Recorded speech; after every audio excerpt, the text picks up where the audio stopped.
South China Sea fury. Beijing military bases vulnerable to attack amid growing tensions.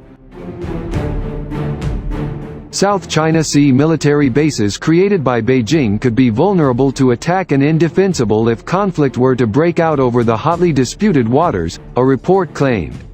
Tensions over the waters, which are described as the most lucrative in the world, have continually arisen, with China claiming sovereignty over much of the seas.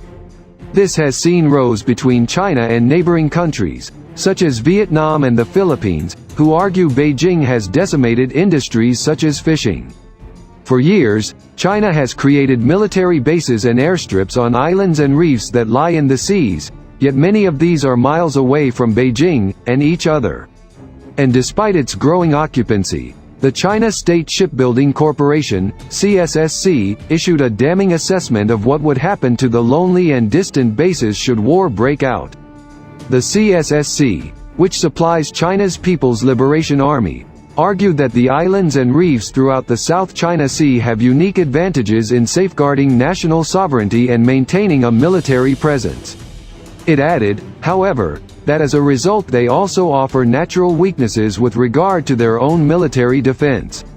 Since 2014, China has built tiny reefs into artificial islands that have been bolstered with missiles, runways and weapons systems. The move to militarize these islands led the Philippines, Vietnam, Malaysia, Indonesia, Brunei and Taiwan to speak out and condemn Beijing. The uproar was echoed by the U.S., who said such schemes were illegal, leading the nation to sail warships close to territory occupied by Beijing. This deepened an already fierce relationship between Washington and Beijing, as China argued the U.S. actions were violations of its sovereignty. International law dictates that whoever owns the contested islands will have the rights to all the resources, including fish, oil and gas. While China argues its own rights to the region, should conflict arise they would find support in the immediate region sparse, as their neighbors refuse to accept Beijing's claims. The report said, even if the support fleet rushes at the fastest speed, it will take more than a day to reach it. It added that although there were airstrips across the seas, most coverage of the water is limited, meaning jet fighters would struggle to reach air bases quickly enough to have an impact. It concluded, island shelters lack vegetation, natural rock and soil and other coverings, and the altitude is low, while the groundwater level is high. Personnel and resources cannot be stored underground for a long time. Malcolm Davis, a senior analyst in defense strategy and capability at the Australian Strategic Policy Institute, also detailed other issues that Beijing could face, particularly over how different each island is to defend. He told CNN, the harsh environmental conditions in the South China Sea, saltwater corrosion, poor weather, make it almost impossible to deploy anything on the islands in a manner that could allow them to defend these bases. What the Chinese are trying to do is annex an international maritime space, to control and own international waters, and to do that they need to have a permanent presence there. But it is becoming evident that while they may have been enough to make the territorial claim, they're actually not a practical step in the long term because they can't actually defend those bases. As tensions rise, experts, such as Professor Oriana Schuyler Mastro, from Georgetown University, raised their own concerns over conflict as military power is beefed up. She told the Council of Foreign Relations this year, I think there are some factors that show if China cannot achieve its goals, de facto control of the South China waters, it could escalate.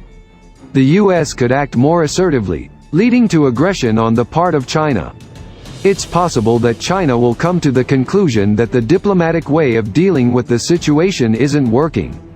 Couple that with new power projection capabilities, military power for the first time.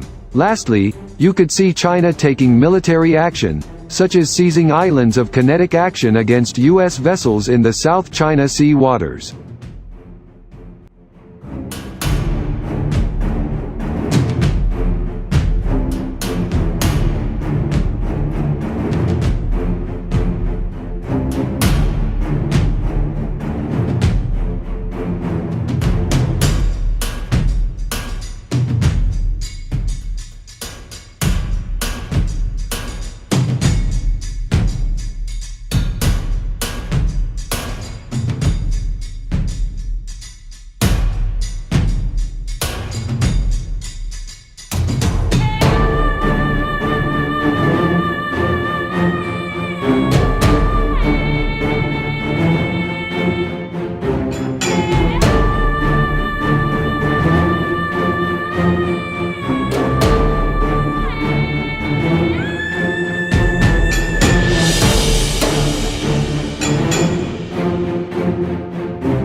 Quite honestly, this is a phenomenal crew. They're performing as if they're seasoned, as if they've already just come back from a deployment. It's really been pretty spectacular. So the integration's been fantastic with Captain Cummings and the Wolverine team.